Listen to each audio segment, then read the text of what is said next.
AI is completely shaking up SEO, and it's happening as we speak. If you're a B2B or a SaaS company and you're not investing in building a foundational plan when it comes to LLMs, then the chances are you might be falling behind. I recently sat down with Vasco Montero to share exactly what we're doing for our B2B and SaaS clients when it comes to driving pipeline through traditional Google search as well as LLMs, just like ChatGPT and AI overviews on Google. We break down exactly how we've driven millions in pipeline and revenue for those clients. No fluff, just pure tactical advice that you can put into play today. Let's dive into it. Welcome. Me and Sam were just talking offline about how LLM rank tracking is BS. So we'll start here. So both of us do SEO. Sam, you do SEO as well. What's your honest opinion on LLM rank tracking and all that? Yeah, I think most of it is BS. At least now, I feel like the only folks that are winning when it comes to LLM and AI search tracking is the SaaS tools that have come out the back of it. Like I've seen 4 or 5 SaaS tools just crop out the woodwork in the last few months, like some of which have had $20-30 million in funding, and it feels like they've won building the product, but I don't know if the end users, whether that's agencies, in-house marketers, solopreneurs, etc., that actually want to get data on what folks are searching around certain prompts, be it on ChatGPT or otherwise. I don't feel like they're winning because I feel like it's so difficult to actually analyze and actually get real data. There's no data on that. The thing is, with Google tells you, hey, listen, this is what people are searching for. This is how many times they search for it in a month. With LLMs, you don't know the prompts people are searching for because they don't give you that data, right? So how do you make a product around that? It's quite interesting how they're making it, right? Exactly. To me, it all feels like guesstimation. I mean, I'm sure over time, because this is so new on the grand scheme of things, I'm sure over time it will become more easier and easier to actually track the type of prompts that folks are searching. But to me it feels like, one, because the data that can get served up to you in LLMs can be skewed by your previous history and what you've kind of looked for in the past. 2, every prompt can be super obscure and niche, so how do you know what everyone's searching for? And 3, like results each time vary so much across tools, so it's like it's so difficult to pinpoint compared to, like you say, Google search, where you've historically gone by kind of keyword traffic, rankings, impressions, click-throughs, etc., which is a lot more tangible. I'd say it's impossible, but who knows? We'll see how the market develops. I just know Ahrefs is charging like $1,000 a month for their add-ons, which is a bit insane, but I mean, each their own. It's funny, I know their CMO, Tim Sulu, he's been on our podcast, Breaking B2B, a while back, and it looks like he's trying to push for a free trial for that. But yeah, all I know is my subscription, or my agency subscription to Ahrefs is going up, and they're making some good dollars from us. But I still have a lot of love for them. In fact, I've got their book in my background and they've partnered with us on stuff. So they're a cool company. I love Ahrefs. Like for example, for doing backlink research, it's the best thing. I just put a competitor URL there, check their backlinks, check if I can replicate some of them, and then just go from there. It's a great tool. Yeah. Great tool. They do great content, so I can't say a bad thing about them really. Yeah. Speaking of backlinks, by the way, for your clients, is that something that you usually like put effort in, or is it more just content and technical SEO? I suppose clients come to us for different I guess end deliverables. Most of the time we're working with small marketing teams, and usually they see the value in organic search, be it on Google or now LLMs, to get visibility, get brand recognition and drive inbound leads, demos or pipeline. And most of the time they just lack the resources in-house, so usually that means building out the strategy, doing the work, doing the execution, building the content, articles, landing pages, product pages, comparison pages, whatever. Sometimes publishing it to the website, and then doing backlink work, citations, etc. So yeah, that often comes as part of the plan. I asked about backlinks because we've seen backlinks work like insanely well. Sort of like a magic little thing. You can't overuse them. I've seen guys get penalized and clapped by Google, so that's always a bad thing. I think there's a funny thing about backlinks, like I don't know if you feel the same, but I feel a lot of content can do really well without links, and that usually is when you get super niche, like with SaaS companies that we work with, when we're talking about going after the competitors that a lot of their customers kind of move away from, and going super niche into product features, functionalities, pain points, use cases, industries they serve best, etc. Like that kind of content can work really well. That's kind of low search, low difficulty, but super high sales intent and likely to drive leads. Whereas when you go to the more generic category-based terms, like, I don't know, calendar scheduling software and all that kind of stuff, yeah, you've got no chance of ranking without backlinks. Yeah. They have their times definitely where they're needed. True. It's pretty cool that you do B2B SaaS SEO, we're a SaaS company. One of the best types of contents to produce is like comparison pages, you versus them, your pricing, their pricing features, like just comparison. And what I've seen is even though these comparison pages might not rank on Google and Bing, they are cited on GPT, Claude, Grok, which is pretty cool. I think Ahrefs came out with a study which they concluded that the freshness of the citations on ChatGPT are more fresh than the links on Google. Does that make sense? So the content is fresher on GPT. And again, even though it doesn't rank on Google, it is still cited and mentioned on GPT. Like, I need a tool for hosting my online course. Gives you a bunch of them. I want to make sure that I have unlimited seats. Well, GPT only has data on if you have unlimited seats or not, if you just stayed somewhere. So that's been insane for SaaS, at least what I'm seeing at the moment. Yeah, I think a lot of the crux of good SEO is what is neglected is understanding the dream client and really understanding their world. And this comes back to getting that regular feedback loop of talking to your existing customers, target prospects, or even recently churned, recently won, and kind of knowing like what is the tipping point, like what's their job to be done, what do they struggle with, get annoyed with in-house, where it becomes so annoying, causes churn, causes cash flow issues, causes customer loss, that they then move to you. Like in SaaS space, that's mostly trying to juggle spreadsheets or do some kind of weird internal process that gets so frustrating they eventually evaluate solutions like yours. Or who's like the big boy, the big player in your industry that they often start with, but then they get frustrated with because maybe the customer support is off, the pricing goes crazy when they add extra users, or something else is off. And if you can know those like expensive pain points, those expensive jobs to be done, those expensive struggling points, it's huge to leverage, like you said there, with alternative or comparison stuff. But a lot of that goes beyond SEO. It's just good B2B marketing to know this. Yeah, exactly. I guess SEO is like a holistic marketing strategy. There's a bunch of stuff inside of it. I saw this e-commerce store, where they have like the product, the classic product page. Then at the bottom they have like, hey, this is made out of this material. And it's made out of this because it's USA whatever approved paint, whatever. So they're specific about the material and why that material is there and what it does. And I find it so cool because when you go on LLMs and you ask it, hey, I'm looking for like I think they're garden beds. I'm looking for a garden bed. Which material should I choose? Well, metal, wood, whatever.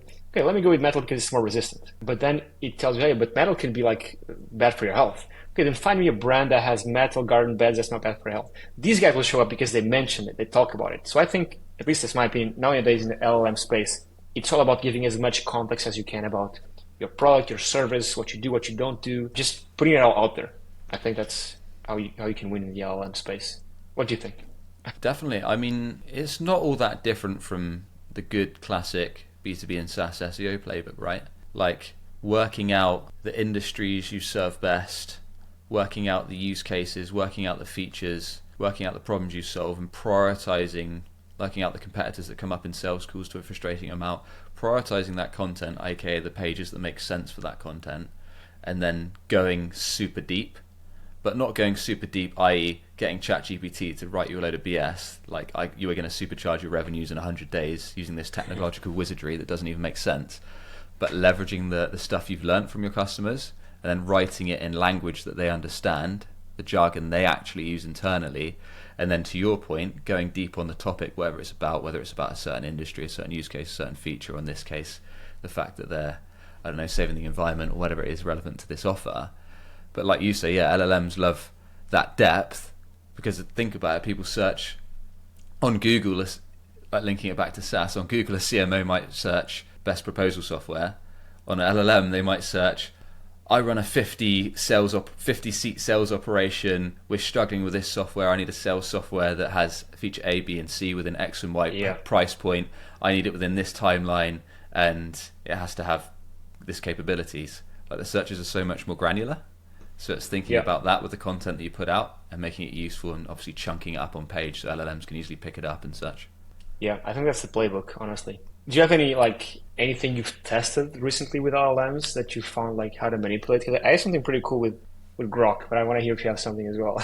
Oh, okay. We did an episode recently where I basically said, look, if I were a marketer at a B2B SaaS or a founder at a B2B SaaS and I had 90 days to start driving pipeline on Google and LLMs, like this is what I'd do. A quick 10-second break before we continue. If you're a B2B or SaaS company and you want to start driving actual revenue through AI search and SEO and build an evergreen marketing channel, grab a quick call with me over at breakingb2b.com or hit the link in the description below. A lot of it is what we just spoke about, like prioritizing. A lot of SEO work and LLM work comes down to like ruthless prioritization, like really drill down into what are the industries we've historically sold well into that have the problem we solve, that we can look at our CRM and we know they drive good revenue. What are the main aspects of our product or features of our product that people want to know or people care about, and then what are the kind of main competitors that come up in sales conversations to an annoying level that we sometimes lose to, and like prioritizing that content in terms of kind of search term and content to build out, but also doing the quick win stuff. Like we can analyze, we've already got this commercial content like ranking in Google's sake, I don't know, bottom page 1, wherever it is. Maybe that's, if we're in the proposal software space, like best proposal software for sales teams, whatever. It could be something like that, or it could be Proposify alternatives, or Quilla alternatives, or PandaDoc alternatives, or something like that. But we can see we've already got that content. Like, let's just refresh it and make it benchmark what's ranking top and blow that completely out of the water. And to your point, like make the content more relevant, maybe leverage some unique data that we've got. Maybe we've done a research topic with our customers, like weave that in and just make it more helpful. And then eventually maybe need to point some backlinks to it. But I suppose one of the big things is listicles, especially in my world, B2B SaaS. Type in anything almost related to high sales intent, bottom of the funnel searches, like we're evaluating X software, it's probably going to cite a listicle in the small little link. So if you can, one, get as many lines in the water on your own website, so make sure you've built every listicle that makes sense around your product, whether that's for alternative searches, pricing searches, or generic category terms like best X software or best X software for niche, like build those on your own website so you own them, where you position your tool as number 1. Yeah. But they're not wall of text. They actually show the product in action. They have like video reviews of customers that have switched to you, and they're actually product led, and they work as a sales page and have a fair comparison of the other alternative vendors.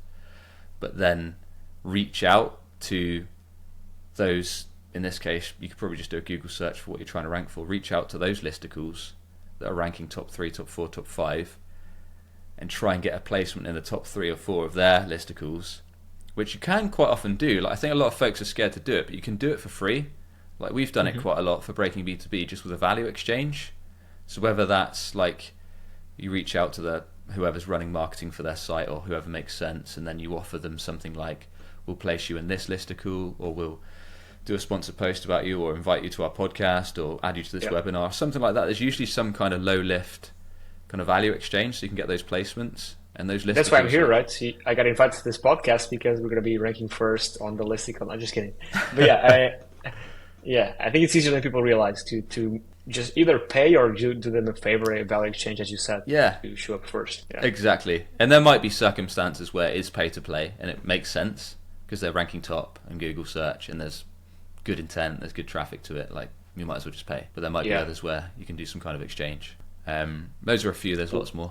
What I've seen as well, like maybe you've seen this before, it's Wise, TransferWise is a bank, you know about them? It's a banking app. I've heard of them, yeah. So what they do is they're sort of a PayPal's competitor. They produce content about PayPal better than PayPal's content. So they rank above PayPal for their own keywords. For example, like PayPal's fees. They rank above PayPal for that. Because the content is just so much better. They have like this amazing calculator.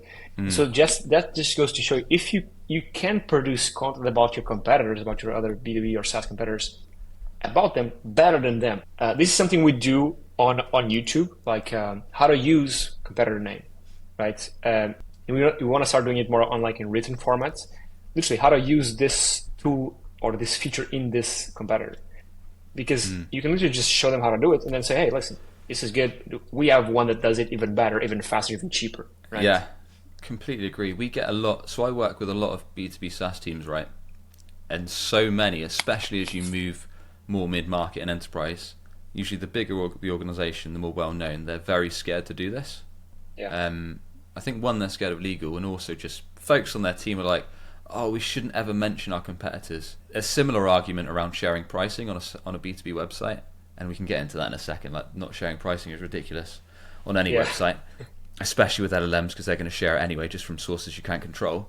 So, yeah, the thing is, like, it's so smart to do this strategy, because most B2B SaaS companies we speak to, like a decent chunk of their customers come because they're annoyed with the incumbent vendor. And if you're hearing that repetitively on sales calls or success calls, like, you need to double down on that. And the good thing about SEO is, like you said, it's so low difficulty, but easy lift. And all you've got to do is like transcribe those sales calls, and you can get all the information you need to weave into those pages, and you're probably going to rank better than what's ever ranking at the moment. There's a bit more to it in terms of strategy, but at a high level, that's all you've got to do. And those I've seen those pages rank in 72 hours, like top 3.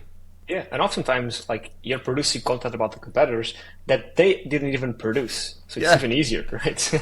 Yeah, I feel like it's a known strategy, but I just feel like a lot of companies don't exhaust it.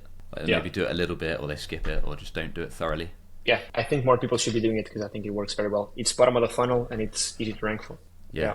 I was mentioning my I guess secret strategy for Grok, which is just exploitation for now, because that's how all marketing works, right? Marketing is just finding what stuff that works until it stops working. Basically, we just took a bunch of YouTube videos, of which we already produced the videos on YouTube. And I thought, okay, let me just go first and ask Grok, hey, what's the best AI tool for SEO, or what's the best keywords that I think people would search for, prompts that could find my product on Grok. And we weren't showing up. And so I created a Twitter account, and I started basically uploading the YouTube videos we were producing that talked about SEO and about our product onto Twitter all the time, every day.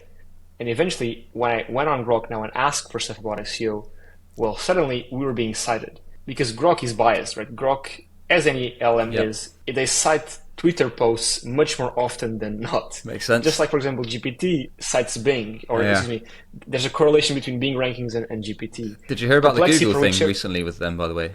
No. We can go into that. I'll let you finish, then we'll talk about it. No, I was just saying, for example, Perplexity, like, for whichever reason, cites YouTube videos a lot. But yeah, Grok cites a bunch of tweets. So just put out a bunch of tweets saying you're the best, or you do, or what's your pricing, or whatever, to make sure you show up on Grok. I don't know for how long that will work, but that's the exploitation that's happening at the moment. That's a funny little hack. That's funny, man. It's kind of like marketers. Pretty much every B2B marketer, almost every B2B and SaaS marketer that joins a discovery call or sales call with us are like, well, we want to start getting visibility on LLMs. How do we do it? I said, well, you need to go back in your time machine and build brand 10 years ago.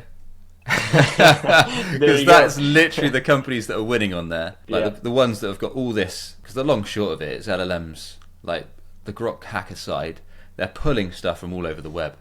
Like Reddit's one of the most cited sites. You've got Wikipedia, you've obviously got direct from websites, you've got comparisons, review sites. So if you've got 10, 15 years worth of folks talking about your brand and mentioning your brand in a positive way relevant to your product, then that's why a lot of the times the big players that have got all this PR from over the years are winning, because they've just got so many folks talking about them on these different channels. But there is ways to win, like we said, like listicles or making sure your website's super exhaustive on all the use cases and details and stuff people are searching for, and there's lots of different playbooks that you can roll out. Something I was going to say is that I think up to now, or up to recently, a lot of folks thought that ChatGPT was like mainly pulling from Bing and wasn't really referencing Google. But I don't know if you saw Backlinko recently did this experiment, and I think someone else did as well, where they made up a new word, they made up a new term, they built a page that just there's like a wall of text about this made up word, set it to only with their robots.txt, they set it so it could only be picked up by Google, then indexed it, so it was only picked up by Google, indexed a few hours later, and then searched for what is that made up word, and then ChatGPT, I think it was only ChatGPT Plus and Perplexity, the other ones didn't find it, but just those two pulled up the exact page copy, word for word, from Google. From Google, yeah. So I think that was quite interesting, because I thought like Bing was one of the most sourced sites, but it looks like they're starting to pull from Google quite a lot. I think because there's a very high correlation between Bing and Google, right? What ranks first on Google usually ranks first on Bing, right? So I could be wrong here, but I'd still think GPT still prioritizes Bing, even if they don't say so. I mean, it makes sense because of Microsoft backing and stuff, but yeah, exactly. Yeah, it's going to be interesting how they monetize these engines, like, because I know you have to pay the subscription. Are you going to put ads there? Is it going to become a Google search again? Like, how is it going to become, you know? Yeah, that is interesting. Like, weren't they talking about, like, from an e-commerce perspective, which is outside of my wheelhouse, but weren't they talking about with e-commerce, like, through the transactions, like, if they could track that you made the transaction, then they pull cash from that, like, they attribute it back, as opposed to directly showing ads in the results. I'm not sure. Like, I don't know how that would work from someone searching for a SaaS tool, whether there has to be some kind of attribution back to the ad. I'm not entirely sure, but it'd be interesting to see.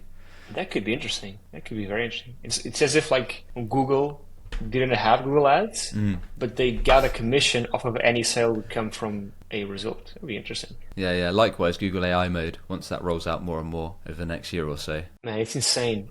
Like, why did it take so much time? Like, for example, in my own like family and friends, my family, my mom, whatever, sister, they stopped using Google. I just use ChatGPT. And I think if Google had built in their GPT version into Google faster, they wouldn't have stopped using it. I think they were too late to it, right? It's crazy. It's an interesting point. I don't know what the exact stats are, but I think it was back in March of 2025, Spark, Toro and Datos did that study where Google still gets 373 times searches per day or the queries per day compared to ChatGPT. And I think if you added like ChatGPT, Perplexity, all the AI tools together, they're still only 2%-ish. Yeah, probably a bit more now of the search market. So I still say that to like when I'm joining calls with marketers and founders, I say, look, Google is still the demand capture beast. Like LLMs are still early.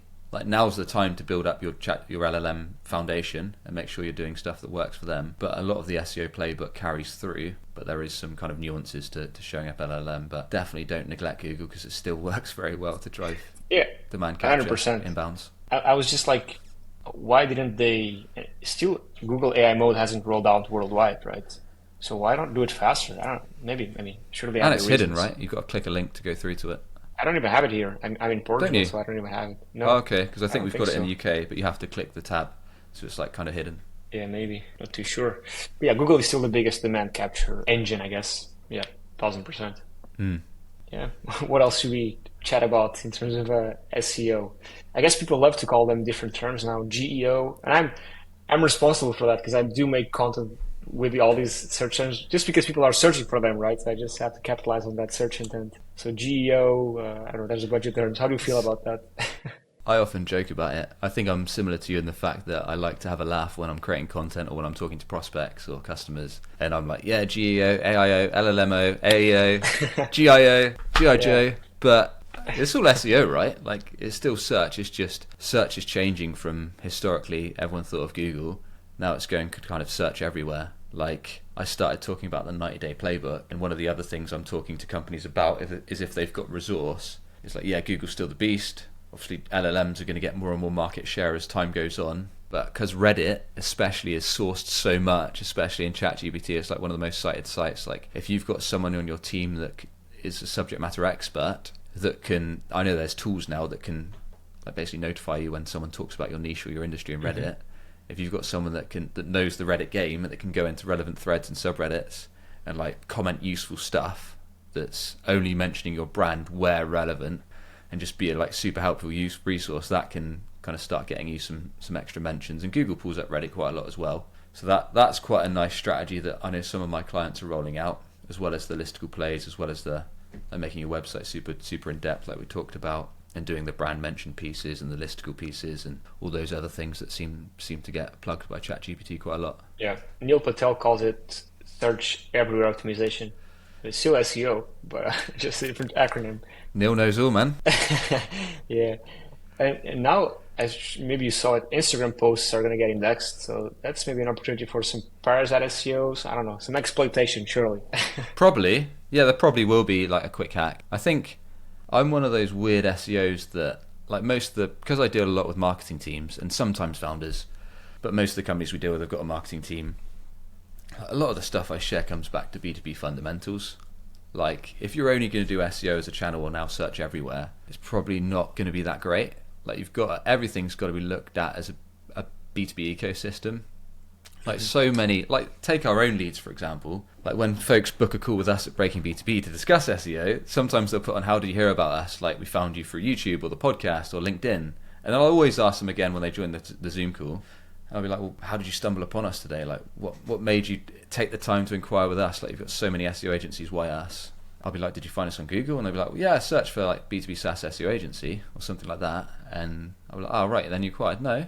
Then I followed you on LinkedIn for a few months, subscribed to your newsletter, checked out your podcast, pinged that in Slack to the rest of my team, and then 4 months later after that, we eventually booked a call. And that just shows you that SEO is one piece of the puzzle, but you really need to, if you want a holistic SaaS marketing or B2B marketing strategy, you need to know those core channels that your dream clients are using and that they get their trusted information from, because it works so much better when they're feeding into each other, rather than just solely relying on one thing and hoping for the best. Yeah. Just like with ads, I've seen people speak about ads where they're much more successful and much more profitable if you also make organic content on the side. Mm-hmm. Because people, like, they see an ad, they don't really trust it, so they look for, does this guy exist in a real organic thing? And if you do, people tend to convert. So yeah, for sure. Yeah. You're new to LinkedIn. So one of my friends runs an agency, Impactable. His name's Justin Rowe. He's fairly well known on LinkedIn, runs a LinkedIn ads agency, very meta. But he's like the king of that, like posting organic content and then paying to play for the stuff that does well. And like we do similar stuff at Breaking B2B, like my thought leader ads, I'll serve to our ICP, or I'll retarget my website traffic and my SEO traffic and just serve them stuff like useful tips, industry news, case studies, results, videos, memes, actionable tips, like a mix of educational, funny and bottom of funnel case studies, just to kind of stay top of mind, because I know that not everyone's going to convert straight away. I guess I've heard this, someone say this, is that people see your ads, your organic content, but they might not be ready to buy then, but they might be in the future. So you got to keep retargeting, keep producing content. So, which makes sense. And also the fact that if you're selling a high ticket SaaS or service or solution, there's multiple execs involved in the decision. It's rarely just one person, unless it's like a low ticket, low consideration offer. So usually they've got to bring it back to their team or their board or the rest of their marketing team or exec team. And so there's going to be some conversation. And so they're probably going to check out your website. So you've got to build trust with them, as well as the original, maybe head of marketing that went on your site first, or head of ops, or CIO, or whoever your ICP is. They've got to then influence the rest of their team, and then they'll check you out. So there's so much more than what we think on the surface level. Yeah, even for me as a customer, right? I look for, when I want to buy something from someone, or even a product, I go to YouTube videos, I go to Reddit comments, I go everywhere. I go to there's multiple touch points, and it takes some time, like a couple of weeks. Yeah, totally. Mm-hmm. Anything else we should chat about in terms of the SEO space, or? I think that's it. I think a lot of the stuff I talk about really when it comes to SEO is kind of drilling down to the fundamentals. And a lot of that stuff still works. It probably is subject to change, but I don't think much beats like really knowing kind of your ideal client, making customer feedback a regular feedback loop, like you talked about, blowing existing content out the water just by being more helpful, more useful, more educational, and then featuring your product as the solution. So whether that's an article or a comparison page, actually making it a sales page. One thing that I'm doing, which kind of goes outside SEO right now, is I've made quite a bold claim that because LinkedIn, like one of our big acquisition channels, aside from SEO, is LinkedIn organic content. I've been posting on there for ages, but the organic reach on that platform's dropped quite a lot. So I made this claim that I'm going to go big on owned media and try and guest on like 2 podcasts a week. Okay. In my niche, like relevant B2B marketing or SaaS marketing podcast. But that has an SEO boost in itself. Like that guest podcasting is one of my favorite SEO plays because it basically gives you 3 hits in one. Like I don't know if have you heard of a site called Listen Notes? I don't think I have. No. So this would be good for someone like you because you've got your own SaaS. So you could go onto listennotes.com. You could type in your own niche. So in my case, B2B marketing, SaaS marketing, because that's the persona I sold to. But in someone else's niche, sports, accounting, whatever your niche is. Then you can see the top podcasts in that niche, and you can see the ones that are most active. You can see who hosts the show. And then in my case, my playbook is I literally just see who hosts the show, make a list of the ones I want to go on. I'm a bit fortunate because I've got a bit of a LinkedIn following, but you can piggyback on your YouTube because you've got that clout. Then I'll just find them on LinkedIn, send them a painfully short connection request that makes them think, what the heck is Sam talking about? Like, hey Vasco, had a weird idea for your podcast, you against a chat. You reply back to me saying, Sam, what the heck are you on about? I'll send you a loom that's like under 1 minute on your website saying like, enjoyed your recent show on this or recent YouTube video on this, which is pretty much what I did to you anyway, although we had a chat before. And I'll just be like, had a weird idea that I think would be useful for your audience, like we could talk about XYZ and I can plug you and you can plug me, etc. You do the podcast or the YouTube video, so you get potential inbound leads and potential followers on your socials from that. But then also when they publish the article to their website, if it's niche relevant, ask for a backlink. It's been quite a good strategy for us over the years, and that works quite well. Plus you get the PR, plus you can get a brand mention. for the LLMs. Yeah. So you almost get like 3 or 4 hits in one. Really powerful strategy that's neglected. It's a pretty powerful strategy. A lot of friction, though. I assume most people don't want to do that. No one wants to do the hard stuff. Yeah, exactly. The hard stuff That's is how it always works. the most powerful. Exactly. It is a grind, but then you could just pay a team to do it for you, right? Yeah, true. It's the same with anything. I think I mentioned this before on this call or not, but you mentioned paying a team to do this stuff for you. PayPal just put out a job post for almost $300K a year to help their CEO become an influential person on LinkedIn. So you can always pay someone to do it for you. Yeah, for sure. Good stuff. Cool. Yeah, I think that's about it. I'm not sure where or which platform this is going to be hosted on, if mine or yours. Regardless, Sam has this great SEO agency for B2B and SaaS products, which, I'll be honest, I've been in the SaaS space for a long time, and there's not a lot. There's maybe like a handful of agencies dedicated solely to SaaS and B2B. So it's pretty cool that we get to chat with someone like Sam. But yeah, Sam, where can people find you and give you money for your services? Get results, which is what matters the most. No, I appreciate it, man. Enjoyed the conversation, and nice to talk to someone else in the game. So yeah, there's 3 main ways for me. One is LinkedIn, where I post daily ramblings on SEO and B2B and SaaS marketing. The second is the podcast, Breaking B2B. Or the third is, if you're tired of hearing me talk about SEO and you want me to get me to shut up, just book a call at breakingb2b.com. And we might be able to help you start driving more pipeline through organic search on Google and LLMs. Good stuff. I think that's it. Cheers, sir. See you. Good to chat.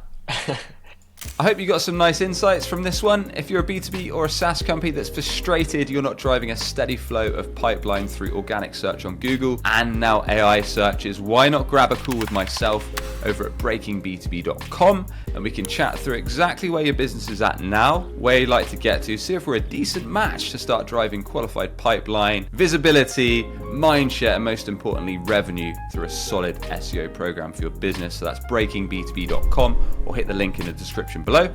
Or if you're not ready, you can grab our 90 Days to Revenue SEO playbook. Head over to breakingb2b.com, hit that newsletter tab, or try out the Breaking B2B podcast for more actionable tips and advice. And with that, I shall catch you on the next one. Cheers.